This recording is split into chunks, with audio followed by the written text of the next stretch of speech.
மிக முக்கிய செய்தி, குறிப்பாக தங்கத்தின் விலை தொடர்ந்து குறைந்து கொண்டே வருகிறது. அதாவது இந்திய பட்ஜெட் தாக்கல் செய்வதற்கு முன்பாக 1 கிராம் தங்கத்தின் விலை 6810 இருந்தது. அதே 18 கேரட் தங்கத்தின் விலை 5520 இருந்தது.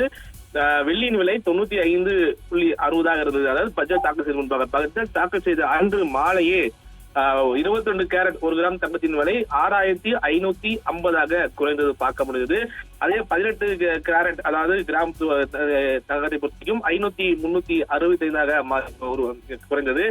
வெள்ளியை பொறுத்த வரைக்கும் 92.50 குறைந்தது. அதே அடுத்த மறுநாளே குறிப்பாக தங்கத்தின் விலையை பொறுத்த வரைக்கும் 6490 குறைந்தது. அதே 18 கிராட் கோல்டு தங்கத்தை பொறுத்த வரைக்கும் 5316 குறைந்தது.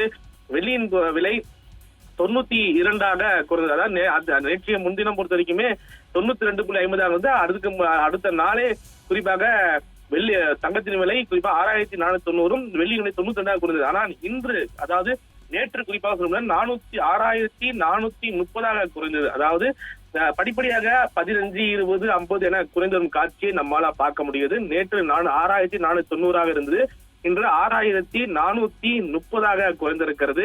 அதுவும் இல்லாமல் இன்று குறிப்பாக சொல்வதால் ஒரு கிராம் அதாவது 1 கிராம் தங்கத்தின் விலை 22 கேரட் 1 கிராம் தங்கத்தின் விலை 6415 குறைந்திருக்கிறது. 15 ரூபாய் குறைந்திருக்கிறது. நேற்று பொறுத்த வரைக்கும் 6430 இருந்தது, இன்று 6415 குறைந்திருக்கிறது. குறிப்பாக 18 கேரட் தங்கத்தை பொறுத்த வரைக்கும் 5255, அதாவது நேற்று 5267 இருந்தது, இன்று 5255 குறைந்திருக்கிறது.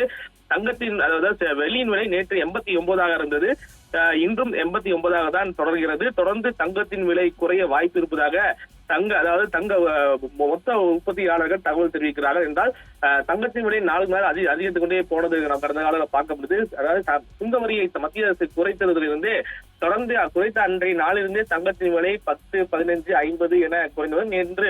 இன்று குறிப்பாக 15 ரூபாய் குறைந்திருக்கிறது. அதாவது 6415 குறைந்திருக்கிறது. தொடர்ந்து தங்கத்தின் விலை குறைய வாய்ப்பு இருப்பதாக குறிப்பாக மொத்த விற்பனையாளரும் தெரிவிக்கிறார்கள்.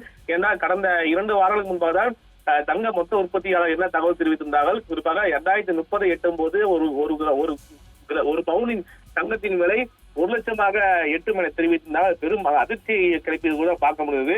ஆனா இந்த சுங்க வரி குறைத்தலில் தங்கத்தின் விலை குறைத்து வருகிறது, படிப்படியாக குறையும் என எதிர்பார்க்கப்படுகிறது.